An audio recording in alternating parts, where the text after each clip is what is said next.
Joseph Seed is the main antagonist for Far Cry 5. Funnily enough, he is the center villain, yet we see him the least of all four. Quite an odd design choice in my opinion. Perhaps if he had more screen time, I would appreciate him a lot more, but sadly I don't believe he was implemented all too well, and thus he is my least favorite villain. Joseph leads a Hope County-based religious group called the Project at Eden's Gate, along with his brothers and sister. Using violence as the tool of justice, they convert the residents of Hope County into their group. Joseph claims that he was chosen by God, and to a lot of people's imagination, this wasn't so difficult to come to terms with, because it was that belief, or death realistically. He truly believes that the end of the world is coming, and Eden's Gate is its only answer for survival. Now, I'm sure that everyone here is aware of the ending of this game, so they know that this is undeniably true. However, the point of making these videos isn't to decide whether this character is right or wrong, but to just explore what they are. So let's get down to that. Joseph Seed is portrayed many times to be psychotic, showing no difficulty in performing many sins, such as killing, torture, and manipulation to grow his cult. This really shows me how hypocritical he is. He claims to be a man of God, yet commits such terrible acts. It reminds me somewhat of the KKK cult and their feelings towards African Americans, which wasn't a good thing. However, he shows mercy to us, the protagonist specifically. Why this is, I really don't know, as the amount we've done to try and destroy him is too much to count. We've killed his entire family, destroyed his cult, and most of its members, yet still he decides to show us mercy. Possibly because he knows what we are capable of, or that he has one true moral, forgiveness. It's possible this is the case, as any of the morals shown, he's contradicted himself through the expansion of his cult. You could argue that this makes him less human, as he doesn't stick to much morals, but he's shown to have clear emotions for his family, as whenever we kill them all, he breaks down so heavily, as if all this time he was trying to stay strong for his followers to not show weakness. But it all came out whenever his family was dead. So, yes, I believe he does show empathy and human emotion. He's not an emotionless monster.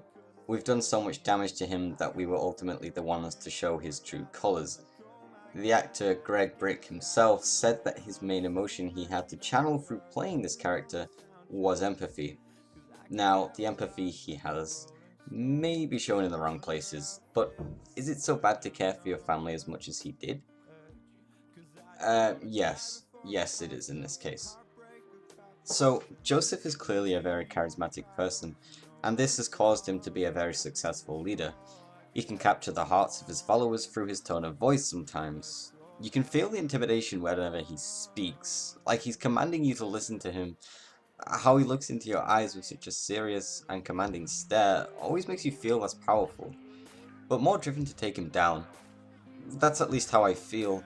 Some say that Joseph has supernatural powers because he was able to predict the end of the world. However, I highly doubt that there is a supernatural force here, as Far Cry have generally been realistic, quote unquote. Secondly, if the world was already fucked at the time, then surely a lot of people could predict it was going to end this way. If we look back at the history of Joseph, we can understand a bit about why he did the things he did, and why he is the man that he is today. So, learning from the book of Joseph, we know that he first heard the voice of God when he was beaten, at a very young age, for reading a Spider-Man comic. This just shows you kids, you read Marvel, you get beat. But seriously, this is true, and I just can't understand a lot of religious parents, or any parent really, for beating their own children. But I digress. The second time he hears the voice is when his brother John is being beaten, and no one knows what the voice told him. That's up to the imagination. After this, the Seed family were separated and put into foster care.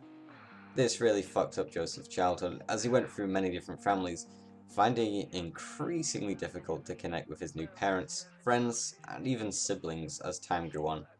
So you can sympathize with him for having a terrible childhood experience, and really the only one that was there for him was the ever-loving voice inside his head. This really affected his later life, as when Joseph was a young man, he went around the country in search of his brothers, squatting in factories, working in dead-end jobs to get by. The only thing keeping him going is the voice, so he becomes more and more interested religiously so he can understand the voice. A short time later, he moves to Atlanta in search of his brother John, finding work as a garbage collector. In his previous jobs, he was being constantly ridiculed and even fired for talking about the voice in his head. So all this time growing up, being tossed aside and pushed down for the voice is slowly increasing his fascination and warmth for it. He starts to rely on it for comfort as he has no one else in his life. After this, he takes up a position as a caretaker in a psychiatric ward. And one night, whilst he was on his way to the hospital, he was mugged by a gang of 3 men, and in that moment, the voice spoke to him a final time, uttering the end of the world is upon us and giving Joseph a clear vision of the apocalypse, almost like a rapture, as punishment would be inflicted upon the world. Now, you can make the argument here that he does have the ability to communicate with God, as that's what the voice is really. But you could also say the voice is a mental illness.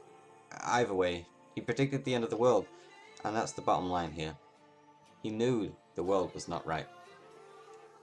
So, after this final calling, Joseph had recruited his 2 brothers into the beginning stages of his movement. They were set up in an abandoned slaughterhouse in Georgia, their following consisting of the insignificant or deprived members of society. This makes sense as it's how Joseph felt whenever he heard the voice.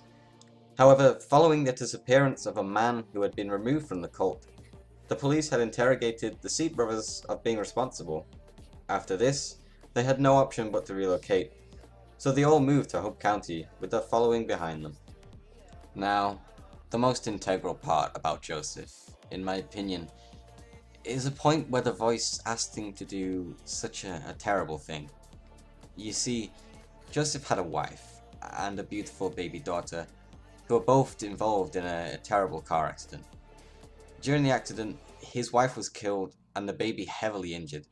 When he visited his daughter in hospital, the doctors handed him a small pink bundle, the size of a baby, filled with many life-supporting tubes. Whilst he was alone in the room, the voice talked to him again, talking about the end of the world once more, and the foundation of the cult. He then claims that the voice told him to kill his daughter, to prove his willingness to the cause, and to obey the voice no matter what he asks. So, he did. He pinched the tube attached to her mouth shut. He killed his daughter because the voice told him to. That's not religion at this point. That's bordering on pure psychotic. Now that I'm finished with his backstory, I'm going to talk about the parts Joseph plays in the game's story. So during the start of the game's introduction, where we arrest Joseph in his chapel, we have the option to resist. And if we wait 5 minutes, we retreat from the church, because we know exactly how the exchange would go down. This just expresses how much power Joseph possesses over Hope County. He has it in his pocket. However, whenever we get to the end of the game, it plays out very differently. At this point, his whole family is dead. What's left of the cult is all with him. However, he's still able to acquire all your friends and followers. But I won't talk about how ridiculously unbelievable that is. He gives us 2 options, the first being resist and the other to walk away. If we choose to resist, we fight him and defeat him, after curing our friends by shooting them enough. However, this was for nothing because he was right about the end of the world, and the bombs fall. So, we capture Joseph and take him to Dutch's bunker, but only to crash on the way, presumably leaving only us and Joseph alive. Conveniently, we are carried to the bunker and cuffed up to the bed whilst he kills Dutch. And the next part is honestly quite strange, and it really deepens his morals for forgiveness. But not in the right way. You see, he decided to spare our life, but to add us to the family, which is honestly very creepy, and I would love to see an expansion of this in a DLC, because the last 2 DLCs have been absolute dog shit, and have only made the player base smaller. So maybe a good idea is to expand on the story, because both endings are insanely cryptic that it annoys me. The other ending is that we walk away as Joseph orders us to, so we leave with the sheriff and 2 deputies, but in the truck, He turns the radio on, and we find another incredibly convenient plot point. The song playing happens to be Only You, which in my Jacob Seed video I explain what classical conditioning is and why this song is so significant. The song still influences us even though Jacob has been dead for quite a while. Anyway, this leads to everyone in the car being a bad guy, like Eli was, and so we can only assume we killed him, but we will never know because it's another cryptic ending as the screen goes black. And I can predict that we all die anyway, because the bombs will likely go off. I don't think Joseph really has any control over that, but he had control over the woman on the radio who operated outside of Hope County, so it's really a guessing game, as is the story of this game. Now, there is a theory that the end of the world never happened. There is a lot of evidence that people have found that would imply this. For example, during the resist option, Joseph knocks over 2 bliss barrels during the encounter, and we are affected by them. So the theory is that it was all just a hallucination, but this doesn't explain the parts afterwards where we are tied to a bed with only Joseph in the bunker. And you can clearly see that you are not affected by the bliss at this point. So I think either way Joseph wins. Another argument for this theory is that if we choose the walk away ending, there is no indication that the nuclear holocaust happens because, as I said, it's very unlikely Joseph had control over this. He just predicted it. This would heavily imply that it was hallucinated. I disagree with the theory because it really devalues Joseph as a villain, because his cause would then be pointless. Well, either way, Joseph is the only villain in a Far Cry game to actually win, no matter what the outcome. Overall, I think Joseph Seed is a villain that I can appreciate, as the actor did a very good job at performing who he is and why. Whenever it was his time to perform, he performed. However, he suffered from Hoyt-Volker syndrome. He needed more focus, and that's why ultimately he is my least favorite. But because of bad acting, he just needed more time. And that is the legacy of Joseph Seed.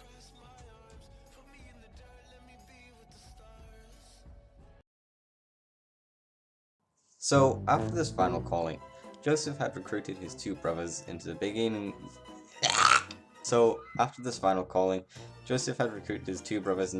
stages of his movement.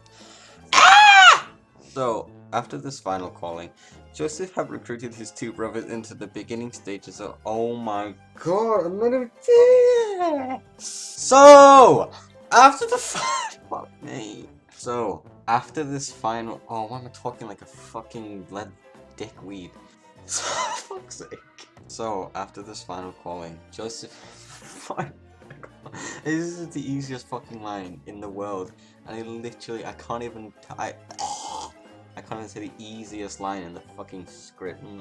So, after this final calling, Joseph had recruited his 2 brothers into the beginning stages of his movement. They were set up in an abandoned slaughterhouse. Fuck! I was fucking there!